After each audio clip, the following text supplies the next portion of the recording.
আর তোমার কাজ হবে হলো এই মুজাহিদদের নারী সাহাবীদের তাবু এবং মুজাহিদদের তাবুর সামনে দিয়ে তুমি হাঁটাহাঁটি করবা পানির গ্লাস এবং মশক নিয়ে।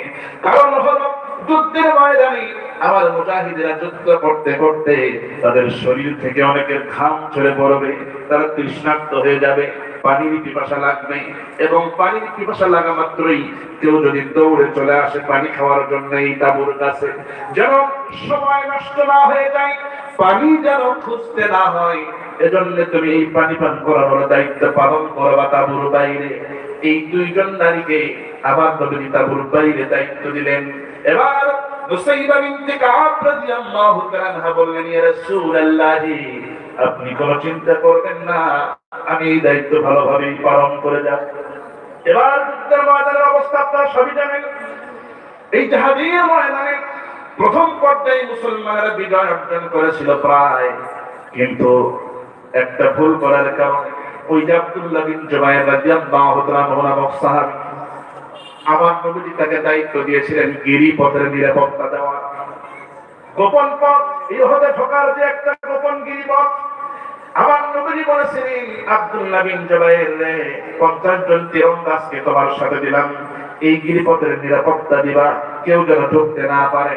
কিন্তু দেখা গেল আব্দুল্লাহ বিন জুবায়ের রাদিয়াল্লাহু তাআলা তিনি ভাবতেছেন, আরে খামোখা গিরিপথের নিরাপত্তা দিয়া কি লাভ, আমরা তো এমনিতেই বিজয় অর্জন করেছি প্রায়, আমরা তো এমনিতেই ওহদের ময়দান দখল করে নেব, এইরকম চিত্র আমাদের চোখের সামনে ভাসতেছে, খামোখা সময় নষ্ট করে কি লাভ, এই মনে করে নবীর অনুমতি না নিয়ে 50 জন তীরন্দাজকে বলতেছে তোমরা চলে আসো, এই গোপন পথের আর নিরাপত্তা দেওয়ার দরকার নেই, আমরা এমনি বিজয় লাভ করব।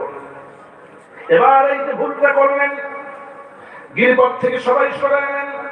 কুরাইশদের বড় একটা লুকানো বাহিনী পাহাড়ের আড়ালে লুকিয়েছিল, তারা যখন দেখতে পেল গিরিপথ ফাঁকা, আর এক মুহূর্ত দেরি না করে ওই গিরিপথ দিয়ে ঝুঁকে পেছন দিক থেকে সারাশি আক্রমণ শুরু করে দিল। মুসলমানরা বুঝে উঠতে পারে নাই, মুহূর্তের মধ্যেই এলোমেলো হয়ে গেল, যে যেদিক পারে ছুটাছুটি করতে লাগলো, এলোমেলো ভাবে তারা যুদ্ধ পরিচালনা করতেছে। এবার একে একে শহীদ হয়ে যাচ্ছে, একজন নয়, দুইজন নয়, 70 জন সাহাবী এই উহুদের ময়দানে শাহাদাত বরণ করে। এবার আমার নবীজিকেও তারা ছাড় দেয় নাই, নবীজিকেও তারা হত্যার পরিকল্পনা নিয়ে বিভিন্নভাবে আঘাত করতে থাকে। আমার ভাইরা, এই যে একে একে সাহাবীরা শাহাদাত বরণ করতেছেন, এর মধ্যে দুই একজন যুদ্ধ করতে করতে যাদের পানির পিপাসা লাগে দৌড়ে চলে যায় তাঁবুর কাছে। নুসাইবা রাদিয়াল্লাহু তাআলা হাত পানি নিয়ে প্রস্তুত, এবার মুজাহিদ ভাইকে পানি দেয়, মুজাহিদ পানি খেয়ে দ্রুত দৌড় মারতে যায়।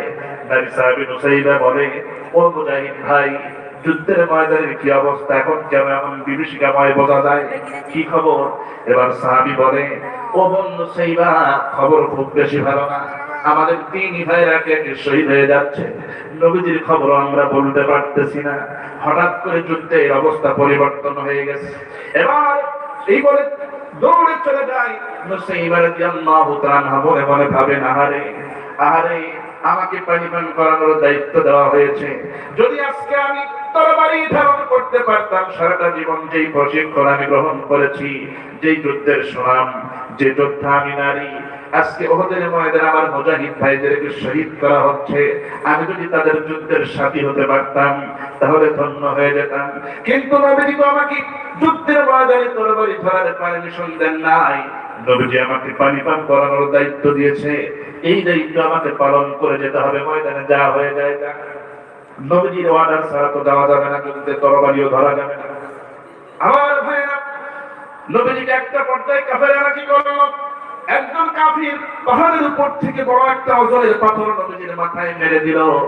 নবীজির মাথায় লোহার হেলমেট ছিল, হেলমেট ছিটকে পড়ে যায়, পাথরও চলে যায় আর একদিক, দুইটা চিকন লোহার দুইটা অংশ আমার নবীজির মাথার মধ্যে ঢুকে থাকে, ভেঙে যায়, মাথার ভিতরেই থেকে যায়, মাথা চক্কর দিয়ে দেয়। সামনে থেকে কিছু কাফের ধারালো পাথর দিয়ে নবীজি আঘাত করে, নবীজির দিকে ছুড়ে মারে বৃষ্টির মতো, কিন্তু কোন কাফির আমার নবীজির কাছে এসে আঘাত করার সাহস পায় না, কারণ কাফেরদের ধারণা, কাফেররা জানে যে মুহাম্মদ বিন আব্দুল্লাহর সামনে গিয়ে কাছে গিয়ে আঘাত করা যাবে না, কারণ হলো মুহাম্মদ বিন আব্দুল্লাহর সঙ্গে কি যেন অলৌকিক ঘটনা ঘটে যায়।